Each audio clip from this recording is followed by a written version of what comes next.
Le foyer, le plus beau reflet du ciel. Le foyer devrait correspondre à tout ce que ce mot implique. Il devrait être un coin du ciel sur la terre, un endroit où les affections sont cultivées et non soigneusement refoulées.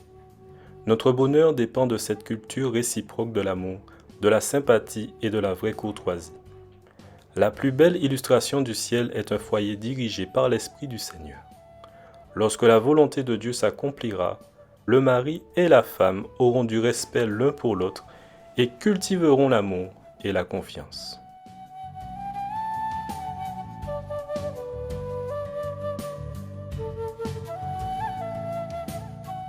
Que faire de son passé? Je lis dans Romains 8, versets 1 à 2. Maintenant, ceux qui sont unis au Christ Jésus ne peuvent plus être condamnés. En effet, quand quelqu'un est uni au Christ Jésus, la loi pour lui, c'est l'Esprit Saint qui donne la vie. Cette loi m'a libéré de la loi du péché et de la mort. Une des réalités de la société contemporaine, c'est que beaucoup de couples viennent au mariage avec une expérience sexuelle préalable, soit l'un avec l'autre, soit avec d'autres partenaires. Notre culture voudrait nous faire croire que l'expérience sexuelle avant leur mariage donne une meilleure préparation à celui-ci.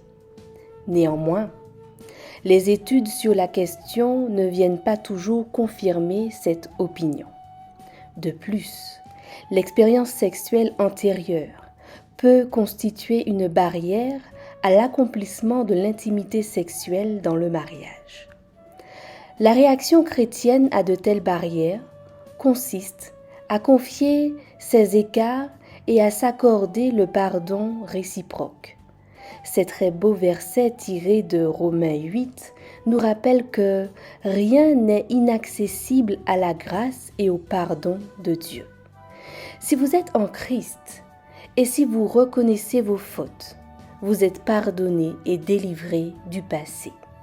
Certaines cicatrices du passé peuvent rester définitivement, mais les cicatrices guéries peuvent servir comme rappel de la grâce et de l'amour de Dieu.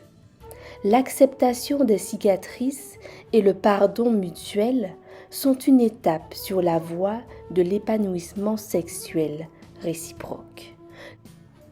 Que Dieu nous aide à nous accepter tels que nous sommes dans le mariage et à considérer que si l'Éternel a pardonné notre passé, nous devons nous pardonner réciproquement pour pouvoir vivre une expérience nouvelle, une expérience sexuelle nouvelle, épanouie dans le mariage.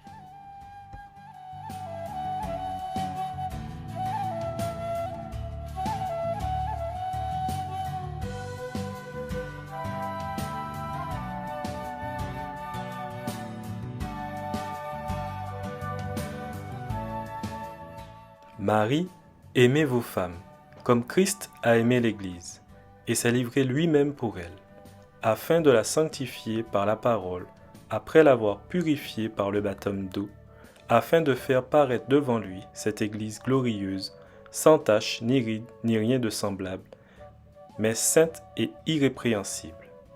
C'est ainsi que les maris doivent aimer leurs femmes comme leur propre corps. Celui qui aime sa femme s'aime lui-même, car jamais personne n'a haï sa propre chair, mais il la nourrit et en prend soin, comme Christ le fait pour l'Église, parce que nous sommes membres de son corps. C'est pourquoi l'homme quittera son père et sa mère, et s'attachera à sa femme, et les deux deviendront une seule chair. Ce mystère est grand. Je dis cela par rapport à Christ et à son Église. Du reste, que chacun de vous aime sa femme comme lui-même et que la femme respecte son mari.